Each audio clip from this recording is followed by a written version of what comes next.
Hello दोस्तों, नमस्कार। दोस्तों, जैसा कि आप सभी को पता है कि हमारे प्रदेश में बहुत सारे शिक्षक घरों से कई सौ किलोमीटर दूर रहते हैं और वो अपने होम डिस्ट्रिक्ट गृह जनपद आना चाहते हैं। प्रमोशन और ट्रांसफ़र की राह देख रहे हैं।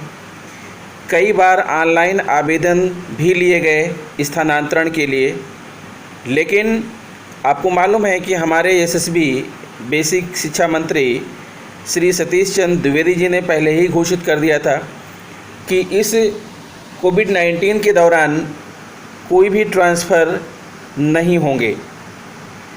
लेकिन दोस्तों, इसी बीच में आपको मालूम है कि हमारी राष्ट्रीय शिक्षा नीति 2019 को जो है जारी हो गई है, अर्थात संसद में इसको मंजूरी मिल गई है। तो निश्चित तौर पर अब जो भी ट्रांसफ़र या प्रमोशन होंगे वो राष्ट्रीय शिक्षा नीति 2019 के परिपालन में ही होंगे। तो हमें देखना है, समझना है कि क्या राष्ट्रीय शिक्षा नीति से अध्यापकों को खुशी मिलेगी या राष्ट्रीय शिक्षा नीति 2019 अध्यापकों के लिए इंतज़ार में ही रहने देगी। अर्थात क्या इंतज़ार कभी पूरा होगा या इंतज़ार ही बना रहेगा। तो मित्रों, आप जानते हैं कि आने वाले दिनों में शिक्षा और शिक्षक की भूमिका बेहद जो है कठिन होती जा रही है।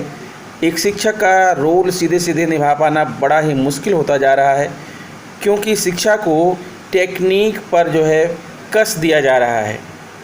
तो अब जो है देखते हैं कि राष्ट्रीय शिक्षा नीति 2019 हमारे लिए क्या लेकर आई है।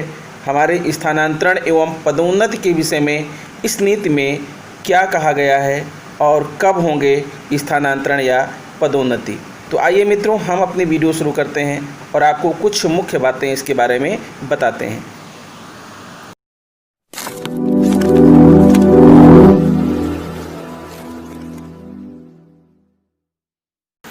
हाँ, तो दोस्तों, आपको मालूम है कि राष्ट्रीय शिक्षा नीति 2019 के मसौदे को संसद से मंजूरी मिल गई है।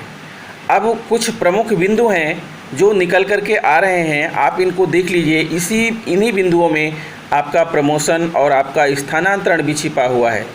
पहले तो था कि प्रमोशन जो है 2 साल के बाद जबरन कर दिया जा रहा था समायोजन के लिए, लेकिन अभी क्या है कि लोग 10 साल से इंतज़ार कर रहे हैं, 5 साल से इंतज़ार कर रहे हैं और प्रमोशन नहीं हो रहे हैं। ठीक यही हाल स्थानांतरण का है। तो आइए देखते हैं कि इन प्रमुख बिंदुओं में क्या कहा गया है, स्थानांतरण और प्रमोशन की कहीं बात की गई है या नहीं की गई है।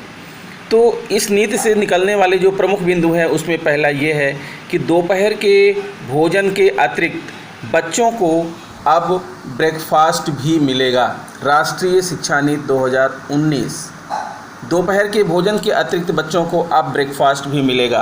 पॉइंट नंबर 2, शिक्षा के अधिकार का विस्तार करके इसे 1 से 12वीं तक किया जाएगा। तीसरा, देश भर में लगभग 10 लाख शिक्षकों के खाली पड़े पदों को भरा जाएगा, यानी रोज़गार के अवसर सृजित होंगे, शिक्षकों के खाली पद भरे जाएंगे। अगला है सेमेस्टर सिस्टम लागू होगा। सेमेस्टर सिस्टम तो अभी लागू है, जहां नहीं लागू था वहां पर लागू होगा। नेक्स्ट पॉइंट, 12वीं के बाद बीएड पाठ्यक्रम 4 साल व स्नातक के बाद 2 साल, जबकि अधिस्नातक के बाद 1 वर्ष का होगा। नेक्स्ट है बोर्ड परीक्षा का भय कम किया जाएगा। 7वां पॉइंट है ऑनलाइन मूल्यांकन पर फोकस दिया जाएगा। नेक्स्ट, टीचर नियुक्तियों में साक्षात्कार को आवश्यक किया जाएगा। ये ही पॉइंट मित्रों यहाँ पर खलने वाला है, क्योंकि साक्षात्कार में जो अभी तक होता आया है वही होने की संभावना है, यानी अध्यापकों की जो नियुक्तियाँ हैं उसमें कितना फेयरनेस रहेगा ये नहीं कहा जा सकता। नेक्स्ट है प्रमोशन में भी विभागीय परीक्षा व्यवस्था की जाएगी। ध्यान दीजिएगा, यहाँ पर आपके काम का पॉइंट है, प्रमोशन में भी विभागीय परीक्षा व्यवस्था की जाएगी। देखिए, विभागीय परीक्षा व्यवस्था की जाएगी तो बड़ी अच्छी बात है, लेकिन जब मूल्यांकन और आकलन की बात कही गई है और मूल्यांकन और आकलन के मानक निर्धारित किए गए हैं, इंडिकेटर्स बना दिए गए हैं, उन इंडिकेटर्स के आधार पर अगर आपका मूल्यांकन किया गया और मूल्यांकनकर्ता की नीयत अगर अच्छी नहीं रही तो निश्चित रूप से प्रमोशन हो पाना संभव नहीं है। विभागीय परीक्षा तो फिर भी ठीक है कि आप परीक्षा दे करके आपके अंदर जो कैलिबर होगा उसके अनुसार अंक गेन करेंगे, लेकिन अगर इंडिकेटर्स के माध्यम से जो है या मूल्यांकन आकलनकर्ता के माध्यम से आपका आकलन किया गया तो वो आपको आकलन में क्या मार्क्स देगा इसके बारे में कुछ भी कहा नहीं जा सकता है। अगला है गांव में तैनात शिक्षकों के लिए विशेष भत्ते की व्यवस्था। चलिए ये भी कुछ पॉजिटिव बात है कि गांव में जो शिक्षक तैनात हैं जिनके बहुत सारी परेशानियों का सामना करना पड़ता है आने में जाने में, उनके लिए विशेष भत्ते की अगर व्यवस्था होती है तब तो ये प्रशंसनीय है। फिर नेक्स्ट है शिक्षकों के तबादले बहुत ज़रूरी होने पर ही होंगे। अब यहीं पर ध्यान दे लीजिए मित्रों, ये आप दूसरा अगला पॉइंट आपके काम का है कि शिक्षकों के तबादले बहुत ज़रूरी होने पर ही होंगे। यानी कहने का मतलब यह है कि शिक्षकों के तबादले नहीं होंगे, बहुत ज़रूरी होने पर बहुत ही रेयर केस होगा। और रेयर केस होने का मतलब यह है कि हाँ, हर आम आदमी, आम शिक्षक जो है यह सुविधा प्राप्त नहीं कर पाएगा। शिक्षकों के लिए विद्यालय के नज़दीक आवास बनाए जाएंगे, यानी आपके विद्यालय के आसपास शिक्षकों के लिए आवास बनेगा। 7 किलोमीटर का जो दायरा था जो है 7 किलोमीटर, विद्यालय के 7 किलोमीटर के दायरे में आवास बनेंगे और उन्हीं आवासों में रहना होगा शिक्षकों को। यानी आप अपने घर नहीं जा सकते हैं, आप सरकारी आवास में रहेंगे जब तक आपकी सर्विस रहेगी। फिर अगला पॉइंट है पूरे देश में समान पाठ्यक्रम, यानी पूरे देश में एक पाठ्यक्रम लागू होगा। आइए देखते हैं अगला पॉइंट।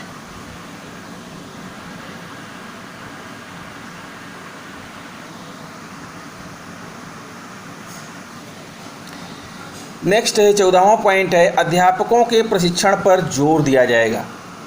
व्यावसायिक शिक्षा पर बल, शिक्षक छात्र अनुपात 25:1 और 30:1 होगा। स्कूली स्तर पर 8वीं के बाद विदेशी भाषा के कोर्स आरंभ होंगे। नेक्स्ट पॉइंट है निजी स्कूलों पर पहले से ज़्यादा नियंत्रण आरंभ होगा। निजी स्कूल के नाम में पब्लिक शब्द का इस्तेमाल नहीं कर सकेंगे। अध्यापक पात्रता परीक्षा के बिना निजी स्कूलों में भी नियुक्त नहीं होंगे शिक्षक, यानी निजी स्कूलों के लिए भी टीईटी पास होना जरूरी हो गया। नेक्स्ट है शिक्षा मित्र, पैरा टीचर, गेस्ट टीचरों की नियुक्ति नहीं होगी। यानी new education policy, national education policy के तहत शिक्षा मित्र, पैरा टीचर, गेस्ट टीचर की नियुक्ति नहीं होगी। अगला है शिक्षक समुदाय को गैर शैक्षणिक कार्यों से मुक्ति मिलेगी। यानी आपका जो भी कार्य है, चाहे वो एमडीएम का कार्य हो, चाहे वो बीएलओ का कार्य हो, चाहे जो भी गैर शैक्षणिक कार्य हैं, सबसे मुक्ति मिलेगी। सिर्फ चुनाव ड्यूटी में आपको कार्य करना होगा। अगला है स्कूल प्रबंधन समिति अब निजी स्कूलों में भी गठित की जाएगी। जो स्कूल प्रबंधन समिति है, एसएमसी है, वो अब निजी स्कूलों में भी उसका गठन किया जाएगा। राष्ट्रीय शिक्षा आयोग की स्थापना, राष्ट्रीय शिक्षा आयोग की स्थापना किया जाएगा। यानी एक नेशनल एजुकेशन कमीशन की जो है इस्टेब्लिशमेंट होगा, उसकी स्थापना किया जाएगा। शिक्षा को अनिवार्य और 100% साक्षरता दर हासिल करने का लक्ष्य है इस न्यू एजुकेशन पॉलिसी में, नेशनल एजुकेशन पॉलिसी में। तो मित्रों ये रहा सार इस नई पॉलिसी का। इसमें ट्रांसफ़र के लिए, प्रमोशन के लिए मुझे लगता है कि निराशा की सिवा और इस पॉलिसी के अंदर कुछ भी प्राप्त नहीं होने वाला है। यानी वर्षों से इंतज़ार करने वाले अध्यापकों को घर के पास विद्यालयों में पहुंच पाना, अपने गृह जनपद में जा पाना असंभव सा लगता है। लेकिन मित्रों क्या करेंगे, जो पॉलिसी है उसको फॉलो करना है, उसी अकॉर्डिंग तो चलना ही पड़ेगा। तो दोस्तों आशा करता हूं कि मेरा यह वीडियो आपको पसंद आया होगा। तो इस वीडियो में इतना ही मित्रों, मिलता हूं आपसे नेक्स्ट वीडियो में। खबरों से अपडेट रहने के लिए please subscribe my channel, press bell icon and share it to other friends. Thank you.